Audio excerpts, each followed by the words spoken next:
Hello दोस्तों, electrical channel में आपका बहुत बहुत स्वागत है दोस्तों। मैं आज आपको इसमें स्पिन मोटर की जो ये कपलिंग मोटर है, जो बेस प्लेट है, ये चेंज करना सिखाऊंगा। इसको कैसे खोलते हैं, उसको कैसे लगाया जाता है। तो बने रहिए हमारे साथ, वीडियो को लास्ट वॉच कीजिए। अगर अभी तक आपने हमारे चैनल को सब्सक्राइब नहीं किया है तो प्लीज़ दोस्तों सब्सक्राइब कर लीजिए। मैं ऐसे ही वीडियो नई लेकर आपके लिए आता रहता हूँ। और ठीक है, तो अभी तक हमने बहुत सारे और भी वीडियो अपलोड किए हैं, जैसे फुल ऑटोमेटिक है, गैस गीजर है, वॉशिंग मशीन है, ग्राइंडर है, और भी हमने वीडियो अपलोड किए, उसको आप जरूर देखिएगा। तो बने रहिए हमारे साथ, वीडियो को लास्ट तक वॉच कीजिए।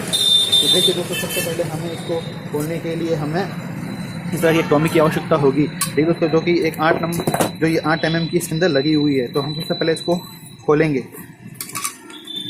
इसको आसानी से एंटी क्लॉकवाइज आपको खोलना है। खोलने के बाद आप देख रहे होंगे इसके अंदर स्क्रू देखो खुलता हुआ आपको नज़र आ रहा होगा। ठीक है दोस्तों, तो हम बाहर की ओर लेना, इसको साइड में रख देंगे। ये जो बोल्ट है वो ड्रम के लिए या स्पिन टब के लिए होता है, वो हम पहले से अलग देख चुके हैं।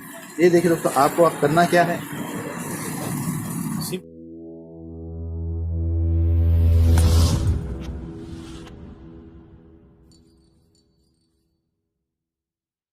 सिंपली देखो दोस्तों, आपको करना क्या है। यहाँ पर देखिए, ये यहाँ पर खांचे में आपको स्क्रू ड्राइवर की सहायता से आपको इसको सिंपली ऊपर की ओर दबाना है। आपको 2 पेचकस ऐसे लेना होंगे, जिसको सिंपली आपको करना क्या है, इसको ऊपर की ओर इसको दबाना है और आप इसको ऊपर की ओर धकेलेंगे। आप जैसे ही इसको ऊपर की ओर धकेलेंगे, आपकी जो है पुल्ली जो है आसानी से बाहर आएगी। ज़्यादा इसके अंदर आपको मेहनत की आवश्यकता भी नहीं होगी।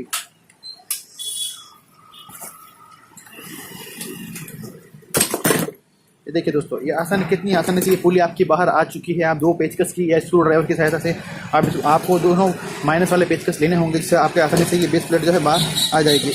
अब अपन को करना क्या है दोस्तों, ये देखिए, अब हमें सिंपल ये 3 स्क्रूज को खोलना है। जो हमें इसमें क्या करना होगा, स्टार वाला पेचकस या प्लस वाला पेचकस जिसको हम बोलते हैं, वो लेना होगा और इसको आसानी से स्क्रू ड्राइवर की सहायता से इसको खोल देंगे। ये भी स्क्रू जाम है, तो हम दूसरे पेचकस के साथ इसको खोलने की कोशिश करेंगे। तो हमने दूसरा स्क्रू ड्राइवर ले लिया है, उसे हम खोलने की कोशिश करते हैं। ये इसमें भी नहीं खुल रहा है। अब इसकी सहायता से भी नहीं खुल रहा है, तो हम क्या करें, इसके अंदर किसी ऊपर अब हथौड़े से चोट मारेंगे, जिससे ये लूज हो जाए और खुल जाए।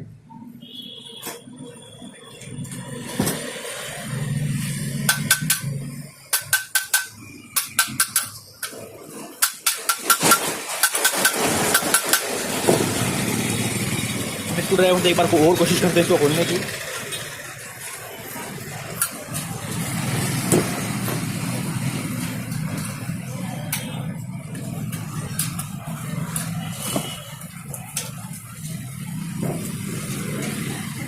तो आप भी दोस्तों इस तरह हथौड़े से हल्की सी चोट मार के इसको आप लूज करके इसको बड़े ही आसानी से इसको खोल सकते हैं, जैसा कि हम इसको खोल रहे हैं।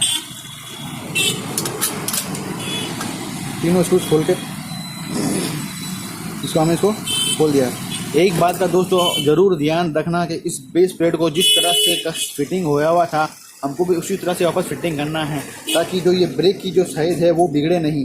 ये देखिए दोस्तों, अपनी मोटर जो है, वॉशिंग मशीन के अंदर मोटर इस तरह से फिटिंग हुई थी, उसके वायर जो इस तरह से निकले हुए थे। ठीक है दोस्तों, और अपनी जो बेस प्लेट है वो इस तरह से मतलब जहाँ से वायर हैं वहीं से पर अपन को ये स्प्रिंग की जो नॉब है वहाँ पर लगा हुआ है। ये खास तौर से ध्यान रखना। अक्सर होता क्या है कि हम जल्दबाजी में खोल तो लेते हैं, फिर फिटिंग करने पर पता चलता है यार बेस प्लेट ऐसे घूम गई या ऐसे हो गया। जैसे मैं आपको बताने की कोशिश करता हूँ, कई बार होता है कि हम मोटर तो खोल लेते हैं, फिर हम क्या बेस प्लेट को ऐसे कस देते हैं।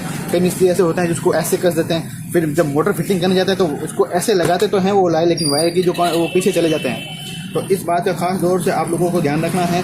जैसे ये आप मोटर खोलें, पहले इसका फ़ोटो खींच लें या ऐसा कुछ याद रख लें जिससे पता चल सके कि वायरिंग किस तरफ है और इसकी जो प्लेट जो खांचे हैं वो किस तरफ लगे हुए हैं। कई मशीनों में अक्सर क्या होता है कि लगा हुआ ऐसे होता है, लेकिन बेस प्लेट का मुंह ऐसे होता है, किसी में ऐसे होता है। तो आपको इस बात का खास तौर से ध्यान रखना है कि जैसे इसके अंदर प्रॉपर तरीके से फिटिंग हुई थी, आपको भी उसी तरह से इसको फिटिंग करना है।